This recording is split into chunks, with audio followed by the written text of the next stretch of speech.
Thank you for coming on this episode of the Insurance Brokers Podcast, Sarah. It's fabulous to have you here. I know we've known each other for quite a long time, but for the benefit of everybody listening, it would be great if you could just give us a bit of an intro into you and Kingswood Group and the topic for the day. Sure, thanks for having me, Sarah. So I'm Sarah McKee Harris and I run a company called Kingswood Group. We're an HR solutions company based in Essex. Our company's business model is very much that we can support companies, including insurance businesses, with any of their HR issues. So how we tend to do that is we split the business into three areas. We provide HR recruitment to some larger firms who have in-house HR specialist teams. We have an HR outsourcing business, so for the smaller companies that still employ people, but not necessarily big enough to need a full-time in-house HR team, we are an extension of that and we operate as their HR manager or HR department.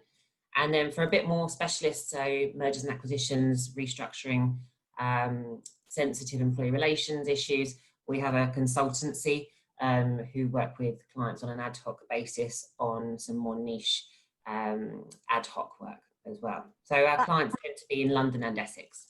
That's absolutely fabulous, and actually really is the reason that we're having a conversation today, isn't it? Because it's all about return to work, whether you go back to the office, whether you decentralise permanently, whether you employ a flexible working scheme and maybe a part homework, part serviced office. And I've heard from my clients that there's lots of these kind of things happening at the moment, or at least thoughts happening in terms of which way they go. And it ties into all kinds of business development processes, costs, HR, compliance, everything. So it must be a topic you're talking about loads at the moment. Yeah, it's literally the hottest topic. And every week, every day that there's new government information released, just about half an hour ago, there was another piece of information released where companies, the government is now saying they're reducing the social distancing down to 1 metre from 2. You know, just that small difference in information just makes a huge difference to businesses and getting people back to work, how they deliver their work. So yeah, we've been obviously very busy keeping on top of the pandemic and the issues that causes for employers. But yeah, everyone is focused on return to work. I think we're all keen to get back to it. It's been a game of two halves, really. You've obviously had people that have been furloughed, and then those that have maintained working but may actually have to do more work. So for employers, there are a lot of people issues that they've had to deal with, not just physicality in terms of people being in the office, but also, you know, the psychological piece. And there's been a lot coming out around mental health as well. So I think there'll be more of that around the wellbeing piece as we go through this. Which is actually the second part to our podcast, isn't it? So anybody listening, we have Sarah and our compliance expert Roland coming on in the next episode, and we are talking specifically around the legalities around mental health support that you really need to be looking at from an HR and from an SCA perspective. So I think that's a really interesting point you make there. What do you see, leaving the mental health element aside for the moment, what do you see as the sort of top three things perhaps that employers really need to be considering in the next phase of this weird COVID-19 pandemic? Okay, so taking mental health out of the equation. So from talking to a number of our clients, I think the first thing is if people are on furlough, bringing those people back. Now, as we know, the government has now set out a strict time frame now of what the furlough scheme looks like over the next few months until the end of October. So for companies, it's really assessing who to bring back and how to bring them back if they are on furlough. And also we're obviously introducing at the end of this month part-time furlough. So that just gives people a bit more flexibility. But really it's kind of the difficulty for businesses is assessing what they need and when they need it. So although the furlough scheme is there, it still is quite a headache for people to get that right. So workforce planning is a big issue for people, and making sure they've got the people in place for the demand as businesses start to come back. Can you give us a couple of examples of those that you're seeing, real life, obviously anonymized? Yeah, so one, it's the workforce planning and the client's decision to bring people back. Something which we're coming up quite a lot is people not necessarily wanting to come back and different reasons for that. The tricky bit is that there's no blanket approach to this. You have to look at each case individually and why that person either doesn't want to come back or can't come back. And then for the employer, it's really important to be operating a transparent and fair approach. Discrimination rules still apply, and it's important to bear that in mind when you're assessing who's to come back from furlough and how they come back. You've got to kind of show and be documenting that you're showing a very fair and transparent approach to all of your employees with those decisions. The first and easiest way to do it, to be honest, is to ask who wants to come back.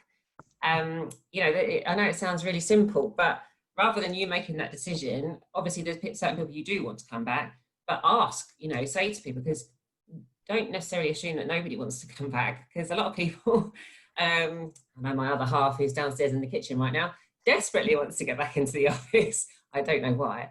But yeah, first thing is, communication. I think that's, it runs throughout the whole thing really. And I know a lot of people will have experienced good and bad communication, not just in times of crisis, and the impact that can have.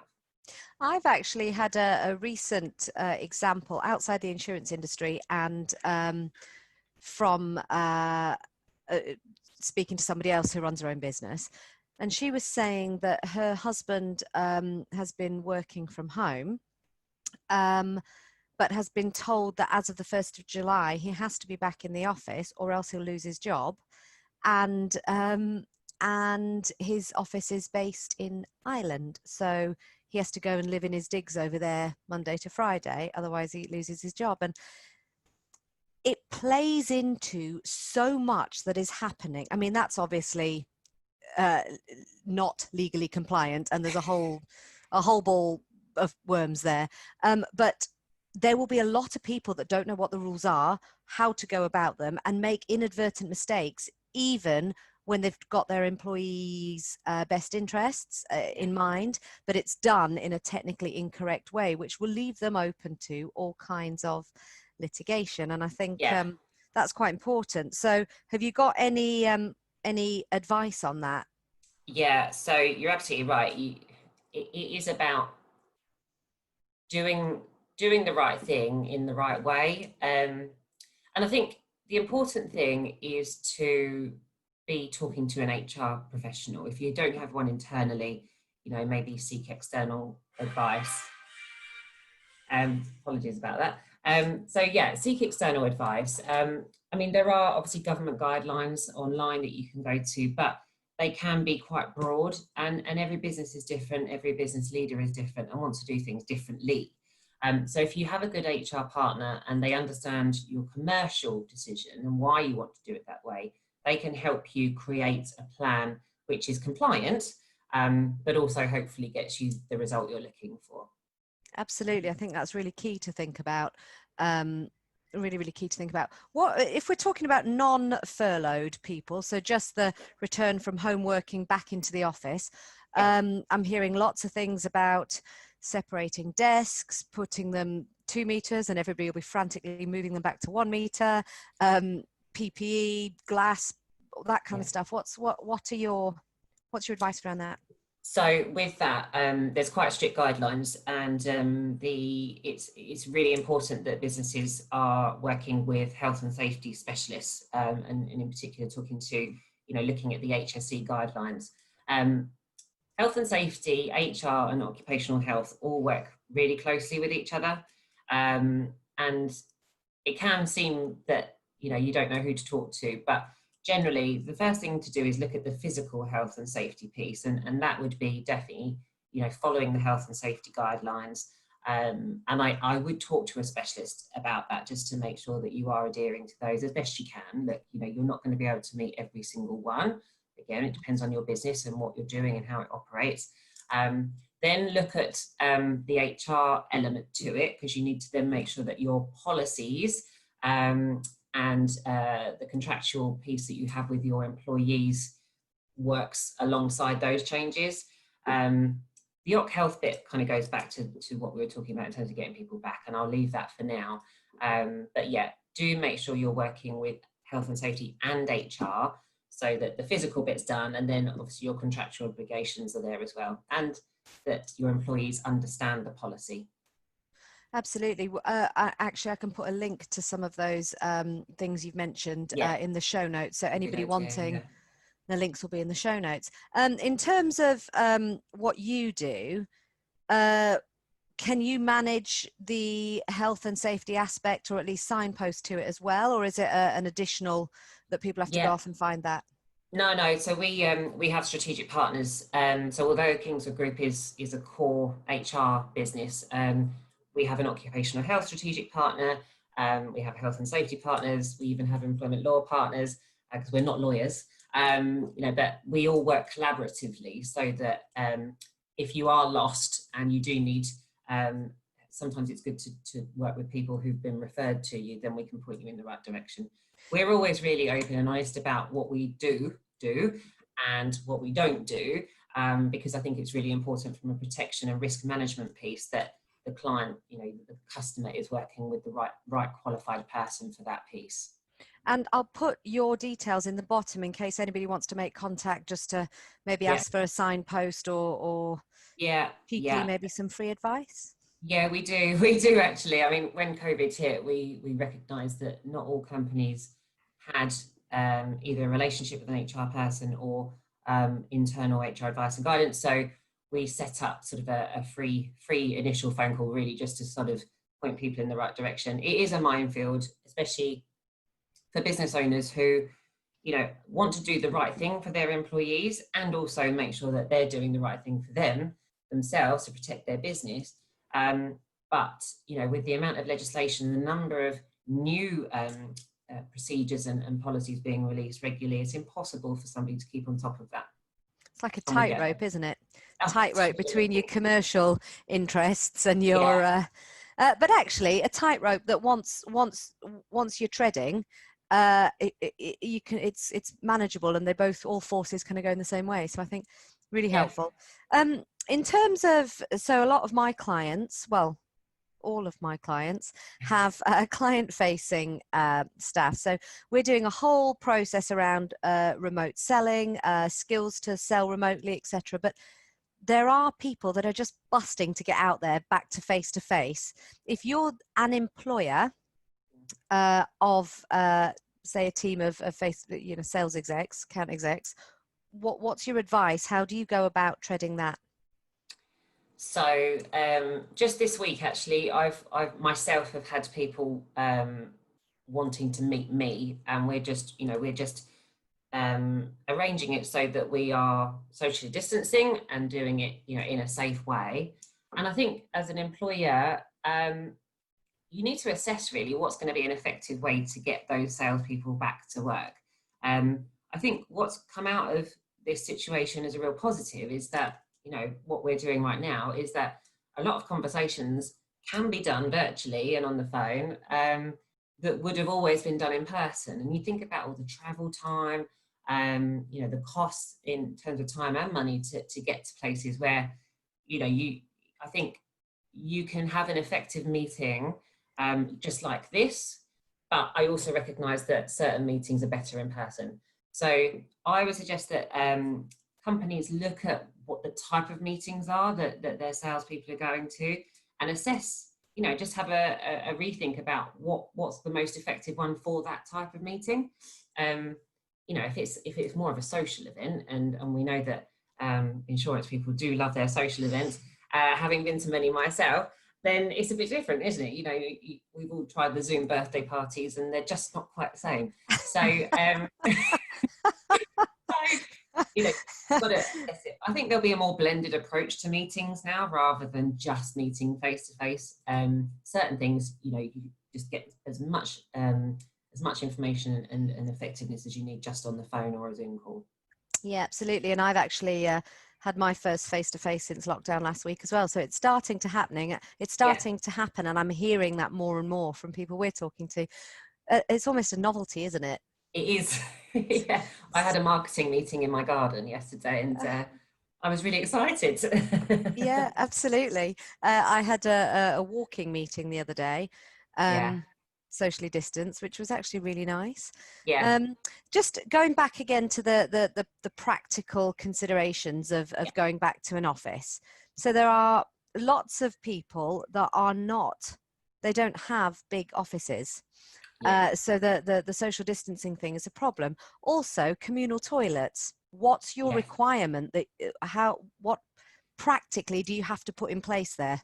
Yeah. So a practical way of getting people back to the office, especially if it's a bit tight for space, is perhaps looking at staggered hours. So the CIPD, which is the professional HR sort of network and qualification, they've given some good guidelines on staggered working hours. So again, you have to treat this in an inclusive, non-discriminative approach, in the fact that, you know, you look at the staggered hours. It may be that you have some people coming in early and finishing early, and then some people coming in late and finishing late. So you have to talk to people about what they would like to do, what suits them better. You do have to make sure that as much as possible you have provided a safe environment for them to work in. In some cases, there is some companies which are creating like a one-way walk system around their offices so that people don't kind of get stuck, you know, trying to get past each other. In terms of toilets, you may have restrictions on who uses what toilet. So it might be one staggered hours sort of approach uses one toilet and so forth. So you've got constant time to, you know, try and keep people in separate groups or bubbles, as they're calling them. So there's as least interaction as possible with those. And obviously the least amount of contamination. And then you think about things like the kitchen facilities with communal lots of people coffees just saying not access to the kitchen facilities. You've got to bring in your own lunches. So, you know, a lot of this, it is a lot of change for people, and naturally people generally don't react well to change. The key thing is the communication, and I can't say this enough. Two things if you take away from today is communication and documentation. Okay, I know that sounds really boring, but if you're not communicating effectively with your employees on the changes which are happening and why the changes are happening, it won't happen, and people won't get it, and they won't understand it, and they'll forget about why they're doing it. The other thing is documentation. I'm sorry, I'm going off course a bit here, but whenever you're making decisions and whenever you're making changes, make sure you document and evidence where you got guidance to make that change or decision, because where there has been a lot of change going on and a lot of different communication coming out from the government, you know, easing restrictions, tightening restriction here, changing it there, you're acting on goodwill of the information you've been given at that time. So if anything does happen in the future and something tries to come back and bite you on the backside, you've got proof of why you did it. So that's the key thing, because you know, it's a difficult time for people to know what to do. I think that's really important, and some good advice there. And actually the CIPD link I'll put in the show notes as well. It's a really good link. Be quite helpful. And you don't have to be a member of the CIPD to see it or have access to it. So what about decentralizing or partial decentralization? And what I mean by that is I've had a lot of conversations with people that are talking about downsizing and increasing the working from home facility with maybe social hubs or serviced offices that are done on some kind of rota system. And this ties directly into cost assessments going forward. there's going to be decreased revenue across the board. We're going to come into some kind of recession. So taking those steps makes commercial sense to a lot of companies. Obviously, you'll have to make those assessments yourselves. But there are HR implications as well. What do you think about that? Yeah, there are. Any changes to working environments does have an HR impact, a impact on your people. So with the decentralisation, I mean, a lot of companies have had to do this anyway because of the situation. So some of the issues that are sort of key to coming out with this generally evolves around people management, and again, some communication. But you know, it's very different. So if you're used to working in an office 8 till 6, Monday to Friday, you've got your team there, everybody's visible, whether they're being productive or not is another matter. You know, you as a manager, you feel in control. You know, you can see everyone, you can take someone out for coffee. As soon as that's taken away and you can't see everyone, I mean, you might check in on them on, you know, just check they're on Zoom every so often, but you know, it's very difficult to feel in control. And I think that's what businesses are struggling a little bit with. You do have different types of workers who adjust to this different way of working. So you find that you'll have people who are overworking and people who are underworking. Some people just don't adjust very well to working from home. So it can be quite difficult to manage performance. So this is coming up quite a lot in our HR conversations with companies of how to manage performance effectively when people aren't in the office. You can't physically see them. So there's going to be, and there already is, a real shift from looking at people's outputs rather than where they are and what they're doing. It's looking at what they're actually delivering. Not so much of when they're doing it, it's what's coming out at the end of it. So there is going to be a shift around looking at the people's jobs, the content of those roles and the outputs. A lot of the focus is now on how to manage performance when people aren't physically in the office. So it's very much looking at output of the work being delivered. So it's, you know, you're having to assess people's work and how it's delivered. And then as a manager, what you're looking for, what's important to you in that work that's being delivered. Other things which people need to consider is people feeling isolated, or people just being really easily distracted and allowing for that as well. So, you know, the postman calls, is there a procedure around that? You get a delivery, what's the procedure around that? Some employers are taking it to the extreme where they literally have a procedure that people have to follow if there is a delivery and you're at work. Other people are a bit more relaxed about it. So a lot of it does come down to the culture and the leadership and how that business likes to operate. So you do kind of have to assess how you'll need procedures and policies in place, but it's up to you really how hard you come down on those. Just going back on something you just said a moment ago, because I completely agree with you on the procedures and processes you have in place. I think you can over proceduralize and process things, but managing the outputs and managing people, again, can highlight a much deeper cultural issue within the business. And I think when you've got the culture right and you've got your focus right, as the leader, it's your job to choose the focus, to direct everybody, and I think sometimes there's missing a bit of focus in terms of people knowing actually what the end game is and how I'm going to do it. So that piece comes into this to play quite a lot, doesn't it? It really does. And again, I think this will all develop. I mean, there are some firms who've been doing this for years, you know, they're way ahead, but others who this is completely brand new to, it's a massive learning curve. There needs to be a real kind of holistic approach on this. So it's not just looking at making sure the leadership are clear on how they want things to operate. It's making sure that that filters down and everybody else gets the same message. You know, so that's the leadership, that's the managers telling their employees. So it needs to be a consistent approach to that so that everybody is very clear on how they should be working and what's right and what's not okay.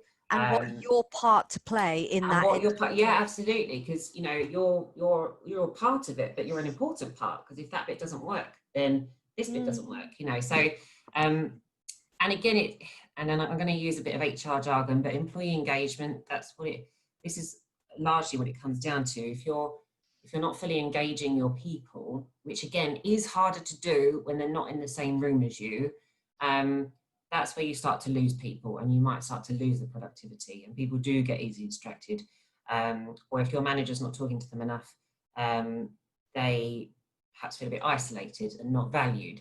And then again, it has this knock-on impact to the productivity and the motivation. And so it is a lot for people to get right. But if you do talk to if you get the people strategy right in alignment with the business strategy, it will work. It just takes a bit of time. Yeah, the business and the people strategy is key, isn't it? And what's going to happen over the next 6 months, 12 months, 6 years, nobody knows. Yeah. But we do know there's going to be opportunity, challenge, but opportunity. Yeah. And actually, I think now is a really good time when you're reevaluating your processes, when you're reevaluating what your business looks like on a practical level, to reevaluate the whole thing. Where are you going? Why are you going there? Who are you taking with you, and how are you going to get it done? Yeah.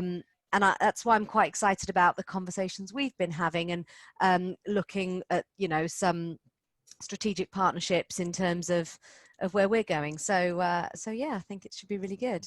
Yeah, it is an exciting time. And some businesses have been really pulled into it, and other people are kind of already there already. But I think if it's, this is the way forward now. And I think for those companies that were resistant to becoming more remote working and using more technology to enable businesses to work more remotely, hopefully they will see the benefits of it. Now, there will be some companies that do go back to what they were doing, but hopefully they will embrace some of the positives that this has brought, because otherwise I think, they will fall behind. I think so too. And it's looking about the future direction of the global economy and the way in which business works. I think you have to take that into account as well. And what's really interesting is over the last 3-4 weeks, we've had 3-4 inquiries from people who are looking at going solo via small acquisition. People's eyes are open. People are going to take this and run. Yeah. What would you say? Again, we'll be meeting tomorrow to do the next part of this in terms of solely focusing on the mental health. But again, taking that outside, or maybe including that in this, what are your top tips for the small to medium business now thinking about getting back to work? Okay, top tips is talk to your people.